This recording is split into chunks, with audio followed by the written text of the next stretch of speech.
Welcome to Manish भाई studies. आज हम करने जा रहे हैं क्लास 12 की पॉलिटिकल साइंस का चैप्टर नंबर 1 की क्विज। चैप्टर का नाम क्या है?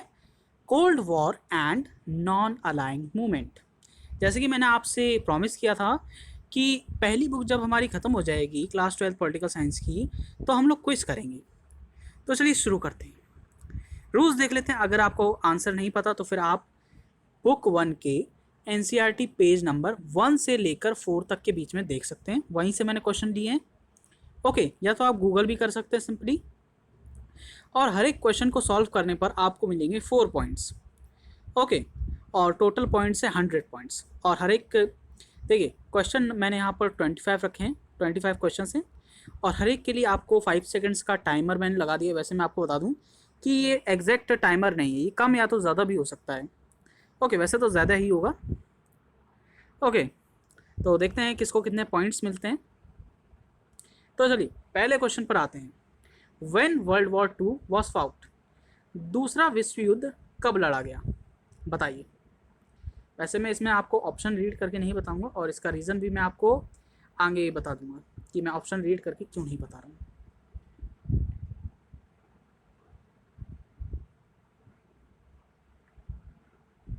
So the correct option is option C, 1939 to 1945। Okay, when cold war was started, cold war की शुरुआत कब हुई थी?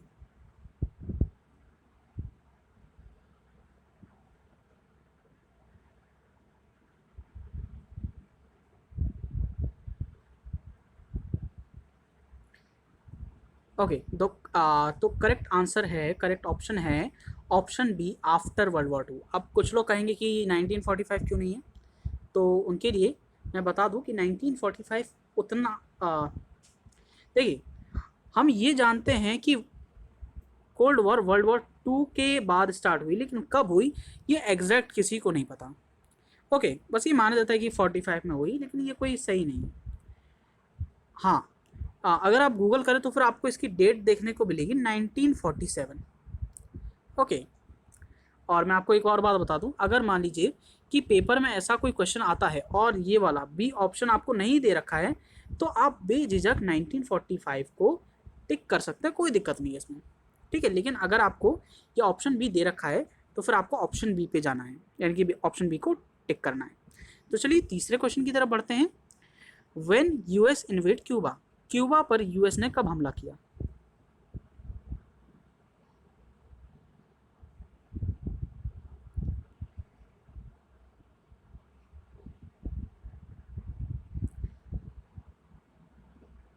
So the correct option is option B, April 17 1961। चलिए आगे चलते हैं। Who was the leader of Cuba at the time of Cuban missile crisis, Cuban missile crisis के समय क्यूबा के लीडर कौन थे? वैसे मैं आपको बता दूं कि आप पॉज करके भी आंसर दे सकते हैं, इसमें कोई दिक्कत नहीं है। Okay,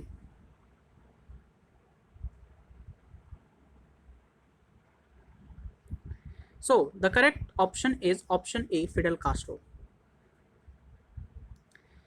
question number 5, who was the leader of US eight the time of Cuban missile crisis, Cuban missile crisis के समय क्यूबा सॉरी यूएस के लीडर कौन थे?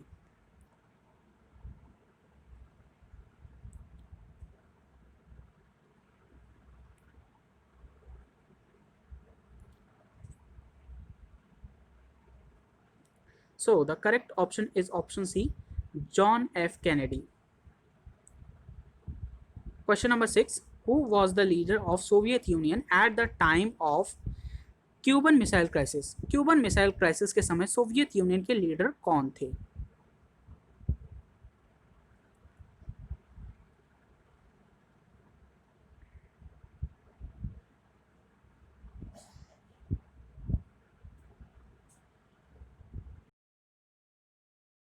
Option B, Nikita क्रुसेव।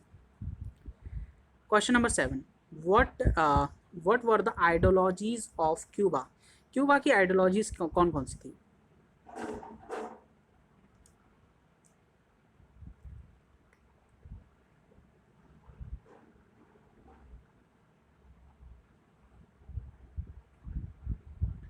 So the correct option is option D, communism and socialism. अब देखिए मैं option read करके आपको क्यों नहीं बता रहा हूँ, यहाँ पर आप समझिए। कई बार आपको आंसर पता होता है कि हाँ कम्युनिज्म एंड सोशलिज्म क्यूबा में फॉलो होता है, लेकिन आप लोग सही से ऑप्शंस को पढ़ते नहीं हो और खाली कम्युनिज्म पढ़ के कभी पर इसको टिक लगा देते हो और कभी सोशलिज्म खाली पढ़ के इसको टिक लगा देते हो, जो कि आपका दोनों ही रॉन्ग चला जाता है। ओके, समझ बात को, इसलिए मैं आपको ऑप्शन नहीं बता रहा हूँ, रीड करके नहीं बता रहा हूँ, वैसे दे तो दिए ही हैं। तो चलिए अगले क्वेश्चन की तरफ चलते हैं। When Soviet union placed nuclear missiles in Cuba, Cuba में सोवियत यूनियन ने कब अपनी न्यूक्लियर मिसाइल्स को स्थापित कर दिया और वहां पर एक रशियन बेस बना दिया?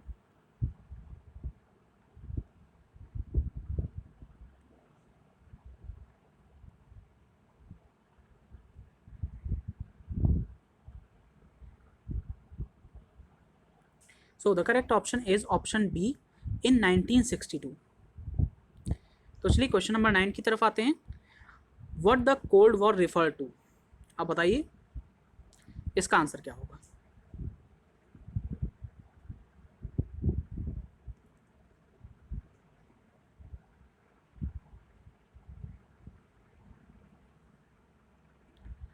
ऑप्शन डी ऑल, सभी सही हैं।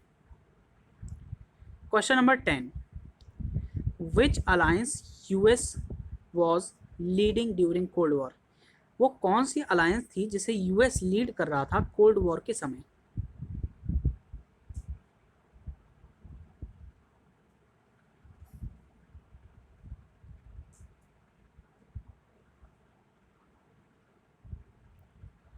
सो the correct option is option A, western alliance.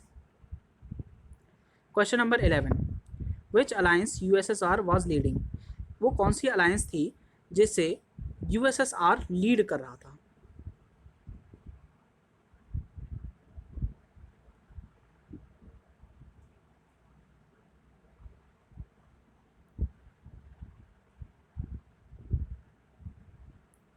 So correct option is option B, eastern alliance. Question number 11, sorry 12, which ideologies were represented by western alliance, western alliance कौन सी ideologies को represent कर रहा था, यानी कि सपोर्ट कर रहा था, कौन सी आइडियोलॉजी को फॉलो करता था, बताइए।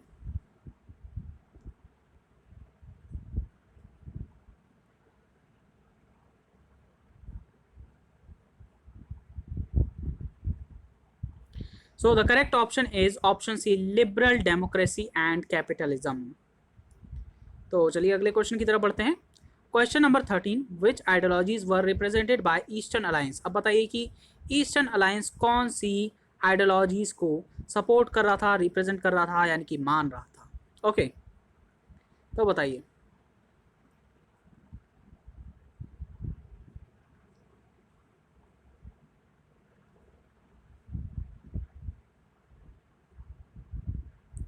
So the correct option is option D, communism and socialism. Okay, question number 14. In 1945, which countries were major allied powers? Allied powers में कौन कौन सी countries मेजर रोल अदा कर रही थी, बताइए। वैसे इसका आंसर आप गूगल कर सकते हैं। ओके,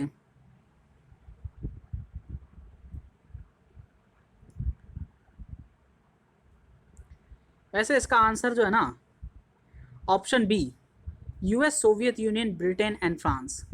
वैसे आप कुछ लोग कहेंगे यूएस और यूएसएसआर है, लेकिन आप गूगल कर लीजिए, एनसीईआरटी बुक में भी देख लीजिए, ब्रिटेन और फ्रांस का नाम है। ओके, वैसे हमने इसके बारे में डिस्कस नहीं किया ज़्यादा। तो चलिए अगले क्वेश्चन पर आते हैं। Which countries were leading axis power, axis powers को कौन सी कंट्रीज लीड कर रही थी?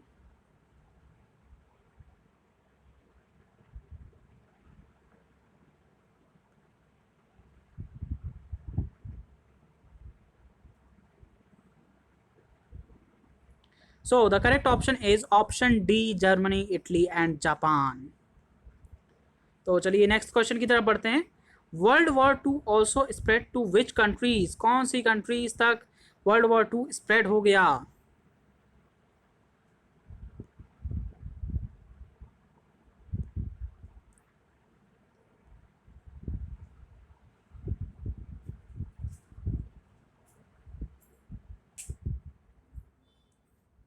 So the correct option is option C. अब यहां पर कुछ लोग कहेंगे कि ऑप्शन बी क्यों नहीं है, तो मैं आपको बता दूं कि ऑप्शन बी में म्यांमार का पुराना नाम है बर्मा। ओके, अगर यहां पर ब्रैकेट बना के म्यांमार लिखा होता तो ये ऑप्शन सही हो सकता था। ओके, तो चलिए आगे चलते हैं 17th क्वेश्चन की तरफ। विच world war was more destructive, कौन सा विश्व युद्ध ज्यादा डिस्ट्रक्टिव था, यानी कि ज्यादा जिसमें तबाही हुई, तो बताइए।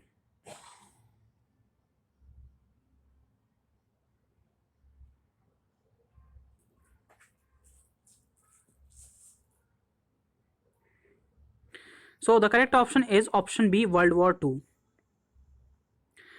Come to the next question. Question number 18. Which alliance won the World War II? कौन सी अलायंस थी जो कि वर्ल्ड वॉर टू को जीती?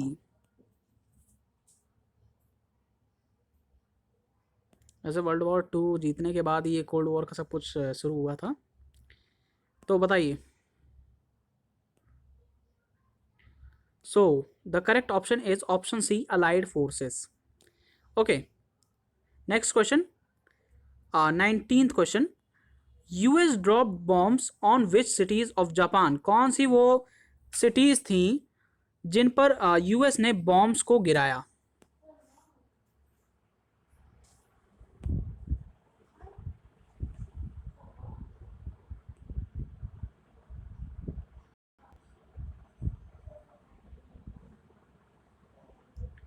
सो the correct option is option C, Hiroshima and Nagasaki. तो आप बताइए कि जो हिरोशिमा पर बॉम्ब गिराया गया था उसका कोड नेम क्या था?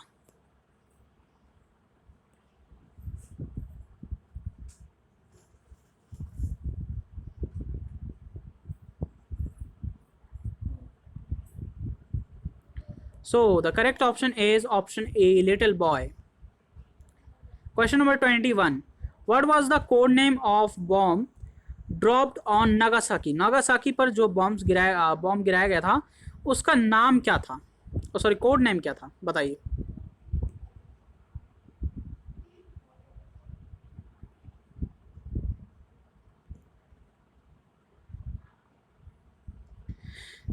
So the code name was option B, Fat Man. Question number 22. What was the yells of little boy? यानी कि वेट क्या था लिटिल बॉय का, जो कि बॉम्ब गिराया गया था उसका वेट। ओके,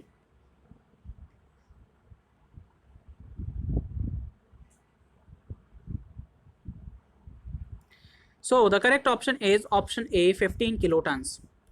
चलिए नेक्स्ट क्वेश्चन की तरफ। Question number 23. What was the yield of Fat Man? यानी कि फैट मैन जो कि बॉम्ब था उसका वजन कितना था?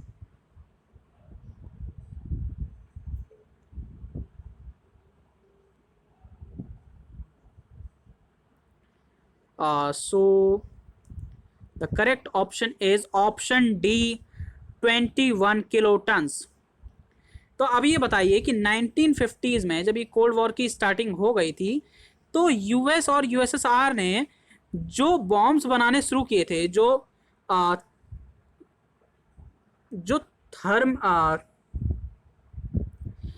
थर्मो न्यूक्लियर वेपन्स बनाने शुरू किए थे उनका वेट क्या था? ओके, आपकी बुक्स में दिया हुआ है।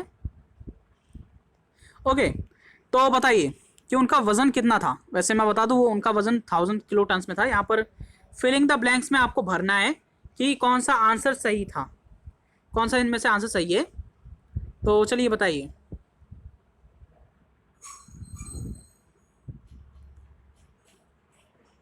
वैसे मुझे इसमें इफेक्ट डालना, सॉरी साउंड इफेक्ट डालना नहीं आता, तो इसलिए थोड़ा कॉम्प्रोमाइज़ कर लीजिएगा। So the correct option is option B, 10 to 15,000 kilotons के थर्मो न्यूक्लियर वेपन्स बनाए जा रहे थे। अब ये सोचिए कि जब हिरोशिमा और नागासाकी पर 15 किलो टन्स और 21 किलो टन्स के खाली बॉम्ब्स गिरे थे, तो फिर इतना सब कुछ हो गया, और यहाँ पर तो 10,000 किलो टन्स के हैं, तो सोचिए कितना डिस्ट्रक्शन होगा।